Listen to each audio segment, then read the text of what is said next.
Hi guys, I'm Hemant Jain and welcome back to your favorite show HJ Presents Fun with Stocks. So guys एक हफ्ते का gap आ गया था because मेरे घर में शादी थी, मेरी दी की शादी थी, तो उस वजह से मैं एक हफ्ते तक वीडियो नहीं ला पाया। Sorry for that. अब से वीडियो कंटिन्यूसली आएंगी डेली सुबह, अगर कोई और ऐसी इमरजेंसी नहीं आई तो ठीक है गाइस, आगे बढ़ते हैं। इस टॉक में, इस वीडियो में मैं डिस्कस करना चाहूँगा डीसीबी बैंक के बारे में। सो डीसीबी बैंक में ऐसी क्या अपॉर्चुनिटी अवेलेबल है, क्या खासियत है इसमें, वो सारी चीज़ें हम इस वीडियो में डिस्कस करेंगे। So let's get started. तो बेसिकली ज़्यादा इसके बिजनेस में हम जाएंगे नहीं। टिपिकल बैंक है, बैंकिंग का जो भी बिजनेस होता है, लोगों से एफडी या करंट अकाउंट या सेविंग्स अकाउंट के फॉर्म में वो पैसा अपने पास रखते हैं और फिर आगे लोन की फॉर्म्स में या फिर लिक्विड फंड्स की फॉर्म में उसे आगे डिस्ट्रीब्यूट करते हैं और उसमें फिर एक जो भी आर्बिट्राज, एक तरीके से उनका जो भी रिटर्न होता है उसको वो इंजॉय करते हैं। तो टिपिकली बैंक्स का सभी का यही बिजनेस होता है। इस बैंक में क्या खासियत दिखाई देती है, तो स्क्रीनर खोलते ही सबसे पहले मेरे को जो इसमें चीज़ दिखाई दे रही है वो है इसका PE ratio. This bank is available at a PE of only 9.6। अब गाइस, जब भी हमें बहुत कम पी रेशियो दिखे ना, तो सबसे पहले हमें नेट प्रॉफिट में जाके देखना होता है कि कोई एबनॉर्मल इंक्रीमेंट तो नहीं आया नेट प्रॉफिट में जिसकी वजह से हमें पी कम दिख रहा हो। तो मैं यहाँ पे आया, मैंने क्वार्टरली प्रॉफिट्स देखे, नहीं यार, क्वार्टरली प्रॉफिट तो कंसिस्टेंट इनफ मेंटेन है। 70 करोड़ से ग्रो होते होते 69 करोड़, 79 करोड़, 82 करोड़, 96 करोड़ और रिसेंटली थोड़े से कम हुए 78 करोड़। ईयरली लेवल पे देखा जाए तो ईयरली लेवल पे figures are very close to all time high, लेकिन कोई एबनॉर्मल ग्रोथ नहीं है।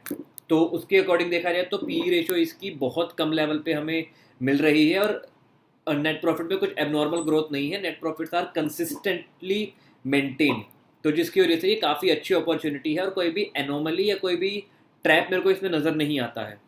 अब डेट टू इक्विटी की रेशियो की बात कीजिए तो वो 9.8 है। जनरली मैं कम प्रेफर करता हूँ, लेकिन बैंक के केस में जितना ये पैसा डेट के फॉर्म में लेते हैं वही आगे डिस्ट्रीब्यूट करते हैं, वही इनके बिजनेस का पार्ट होता है। तो यहाँ पे डेट टू इक्विटी कोई भी बुरी चीज़ नहीं होती।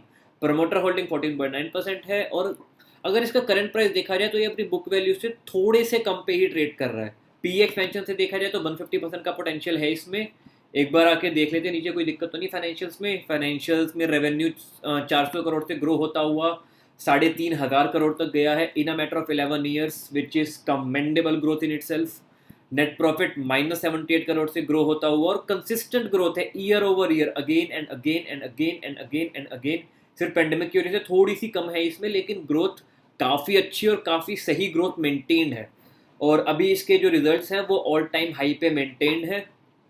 और बैलेंस शीट में देखा जाए तो बैलेंस शीट में कोई भी एबनॉर्मल बात नहीं है। बोरोइंग्स जो कि इनके बिजनेस का पार्ट होता है वो इनकी बेसिकली, इसको हम एयूएम भी बोल सकते हैं, पैसा एसेट अंडर मैनेजमेंट। ये उतना पैसा मैनेज कर रहे हैं और आगे लोन की फॉर्म में देते हैं, वो भी कंसिस्टेंटली, धीरे धीरे ही सही लेकिन कंसिस्टेंटली ग्रो कर रहा है। At the same time they have increase their reserves from approximately 400 crore to 3,111 crore, which is again a commendable growth in itself. और अगर मैं शेयर होल्डिंग पैटर्न में देखूँ तो मेरे को कुछ भी अब नॉर्मल दिखाई नहीं देता है, सारी चीज़ें नॉर्मल हैं एंड कंसिस्टेंट इनफ मेंटेन्ड है। प्रमोटर होल्डिंग कंसिस्टेंटली मेंटेन्ड है। एफ ने कंसिस्टेंटली अपनी होल्डिंग कम की है इसमें, लेकिन DIS ने उससे कहीं ज़्यादा अपनी होल्डिंग बढ़ाई है इसमें। एज अ रिजल्ट पब्लिक से माल खरीदा गया है। Prajeem trading and investment corporation private limited के पास इसके थोड़े से शेयर्स थे पहले, जो कि अब नहीं शो कर रहे हैं, नहीं होंगे, बेच दिए होंगे। लेकिन देखा जाए तो सीधा सीधा दिख रहा है कि पब्लिक से माल खरीदा गया है और DIS ने काफ़ी ज़्यादा ऐड किया है। ये DIS ने अपनी होल्डिंग 40% की है, जो कि बहुत ही पॉजिटिव साइन है। तो फाइनेंशियल अच्छे हैं, सारी चीज़ें ठीक है। एक बार अब हम इसके टेक्निकल चार्ट पैटर्न्स को डिस्कस कर लेते हैं कि वहाँ कुछ पैटर्न नज़र आता है या नहीं। तो अगर मैं ध्यान से देखना चाहूँ तो दो कप विद हैंडल पैटर्न नज़र आते हैं। एक ये लगभग कप और ये हैंडल कंप्लीट हो रहा है, बहुत थोड़े से बड़े स्केल पे देखा जाए तो। और अगर मैं इसको छोटे स्केल पे देखना चाहूँ कि थोड़े शॉर्टर टाइम पीरियड में, तो वहाँ पे भी एक और कप विद हैंडल पैटर्न हमें नज़र आता है जिसका हैंडल अभी तक कंप्लीट नहीं हुआ है। अगर मैं वो पैटर्न ड्रॉ करना चाहूँ तो वो लगभग ऐसा होगा, ये हो गया कप लगभग और ये हैंडल। तो बहुत अच्छे पैटर्न्स होते हैं ये सीधा सीधा एक इंडिकेट करते हैं कि यहाँ से अच्छी खासी ग्रोथ आ सकती है, जो कि शॉर्ट टर्म में उस ग्रोथ का टारगेट डिसाइड करने के लिए हम लगभग इसकी जो डेप्थ होती है यहाँ से उस डेप्थ को लेके यहाँ रख सकते हैं, तो एक डिसेंट इनफ आइडिया लग जाता है। और एज अ रिजल्ट यहाँ पे हमें दिख रहा है कि शॉर्ट टर्म में 47% का डिसेंट इनफ पोटेंशियल है इसमें। लेकिन अब एक बात मैं हमेशा बोलता हूँ, जस्ट अ सेकेंड, एक बात मैं हमेशा बोलता हूँ वीडियोस में, जो इसमें भी बोलूँगा, financials are at all time high, results इसके ऑल टाइम हाई पे आ रहे हैं, मेंटेन्ड है रिसेंटली, बल्कि पेंडेमिक की वजह से ही थोड़े से कम हुए थे, कम भी नहीं हुए थे बल्कि ज़्यादा इफेक्ट पेंडेमिक का इस पे आया भी नहीं था। Still results are maintained at all time high, and जब रिजल्ट्स ऑल टाइम हाई पे हैं, पीई रेशियो भी सिर्फ 9.5 पे है, तो स्टॉक प्राइस को ऑल टाइम हाई पे जाना पड़ेगा, जो कि लगभग 150% का पोटेंशियल शो करता है हमें। मैं एक बार आपको दिखा देता हूँ यहाँ पे, या लगभग 136%, और पी एक्सपेंशन से भी लगभग अगर 22 to 25 की पी तक अगर पहुँचता है तो इतना परसेंट का ही पोटेंशियल नज़र आता है। सो पी एक्सपेंशन से भी और टेक्निकल एनालिसिस से भी पोटेंशियल अच्छा खासा नज़र आता है। बहुत शॉर्ट टर्म में देखा जाए तो with in a year I am pretty sure कि इस 47% के गेन को, इस लगभग 180 रुपीज़ के प्राइस को आने में मुझे नहीं लगता 1 साल से ज़्यादा वक्त लगना चाहिए, बिल्कुल भी नहीं लगने वाला 1 साल इस प्राइस को आने में।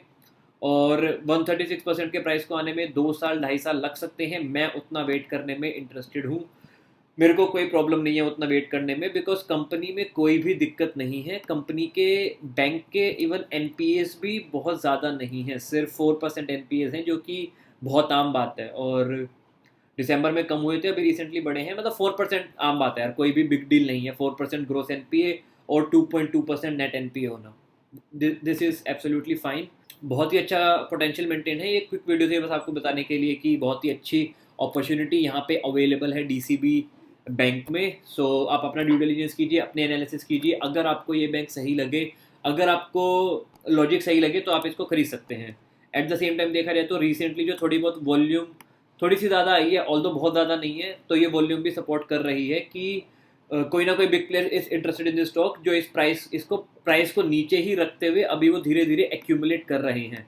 तो ये जो बहुत हाई वॉल्यूम होती है, ये हमें एक सिग्नल देती है, और एक बार जैसे उनकी एक्यूमुलेशन कंप्लीट हो जाती है, फिर वो स्टॉक को रॉकेट बना देते हैं, वो स्टॉक को फिर अच्छे से भगाते हैं। So that's it from my side guys. Again ये मेरी तरफ से सिर्फ एक एजुकेशनल वीडियो थी, कोई भी बाइंग या सेलिंग की रिकमेंडेशन नहीं थी।